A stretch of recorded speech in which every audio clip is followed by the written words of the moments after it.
In this video, I'm going to teach you about mean, median, mode, and range, and I'm going to teach you some of the tricks that you have to be aware of. Okay, so this is an important video. Calculate the mean, median, mode, and range of the following data set. And I'm going to show you an easy way to remember the difference between these plus some tricky parts. Okay, so here's our data set. It's already been put in order from least to greatest. And usually that is something you want to have done to a data set, okay? So now to calculate the mean is the average, which is the sum of the numbers. So the way to remember the mean is it's mean that you have to do all this arithmetic for the mean. So the mean is the most arithmetic intensive calculation.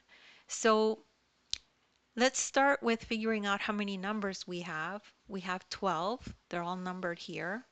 So now we just add all of these up. When you add them all up, you'll calculate that that's equal to 972, and then you divide by 12. Okay? So the mean or average is 81. Now let's move on to the median. The median just means in the middle. So if you could think of a car or a road, there's a median in the road, which is usually in the middle. Okay, so now in this data set, there's two numbers in the middle. Well, what do you do then?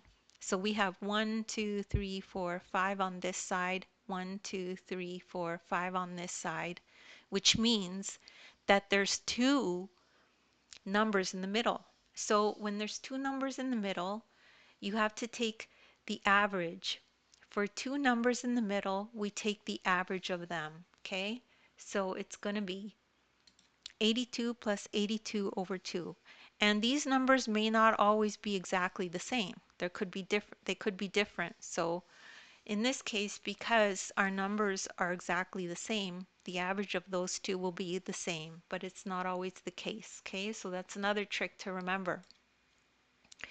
The mode is the most.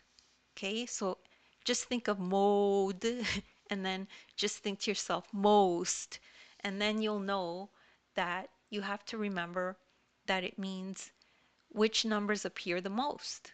So in this case, we have two sets of numbers that appear the most. We have 82 appearing 3 times, 95 appearing 3 times.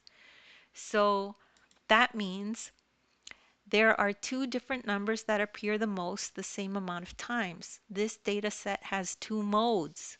That means this data set has two modes, 82 and 95. Now for the range is just remember the spread of the numbers. So it just means how far apart the numbers are, which means the largest number minus the smallest number. And to make this easier, make sure the numbers are in order from least to greatest. Remember I said that at the beginning. So now we could just figure out which ones are the least and which ones are the greatest. And we know that 63 is the smallest number, 95 is the greatest number. And now we just subtract and we get the range is 32. And that's all there is to understanding that. Don't worry if you didn't get that right away. Anyone can do this. You could just rewatch the video. There's nothing wrong with repetition. As well, take a look at the description. There's links there to other videos of mine that I've done that are similar. As well, there's a link to the ebook and you can download the ebook. In the ebook, there's a link to this exact video and you could follow along in the ebook as you watch the video. Thank you so much for listening, and please make sure to like and subscribe.